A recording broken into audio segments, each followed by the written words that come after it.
You know, some people told me that I have a big head, but surely it can't be bigger than this, right? I mean, this thing's bigger than a grown man. But I'm getting ahead of myself.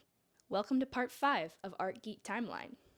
So, you may have heard of societies that are mostly known as the Mayans or the Aztecs. You may even be simping for Chell from El Dorado. But what I bet you don't know is that a lot of Mayan and Aztec culture was actually inspired by that of an older civilization. To find them, we're going to have to take a little vacation down to Mexico, specifically the coastal lowlands, and we're going to have to travel back to around 1500 to 300 BCE.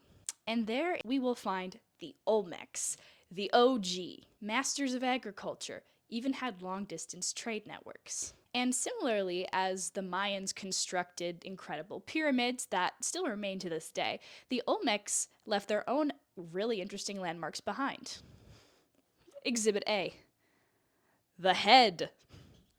Well, there's several of them, there's more than one head. As you can see here, we have this massive carved stone head left outdoors. You have to admit, it looks pretty sick. If you want another example, I can give you a modern day recreation. Here we have, I believe, a Olmec artist who has made his own recreation of one of these heads and seems to be smashing a certain type of mode of transportation there.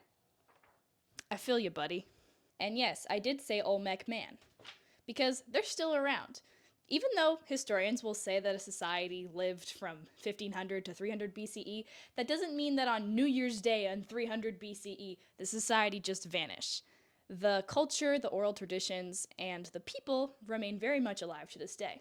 But anyways, back to our little piece of art here. So why exactly is La Cabeza Grande so important for global history? Well, to understand that, we need to analyze it as a material source, so talk about what it's made of. As I mentioned before, the Olmecs lived in the coastal lowlands of southern Mexico, which is a geographical area where that amount of stone can't be harvested, so they would have had to go elsewhere. Likely this would have been the highlands. So the Olmecs would have had to leave their local area to go to these highlands and harvest the stone. They also would have had systems in place to transport the stone, prepare it for carving, and then actually carve it. And if we're being honest, this was probably done by many people. I highly doubt the artisan was walking all the way up and carrying all that stone down himself. Regardless, this means that a network is in place. Now you might be thinking, wait a minute, but there's no trade between two societies. How can this be considered global? Well, there doesn't necessarily need to be another society involved for a global network to exist. It is possible that they did acquire this stone from a group that was living in the highlands, but we're not quite sure.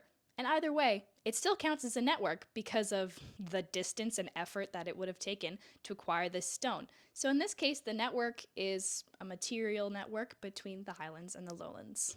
So that's been our discussion on the Olmec head. It's beautiful. Thanks for watching, and tune in next time for part 6 of Art Geek Timeline, where we're going to talk about hot chocolate.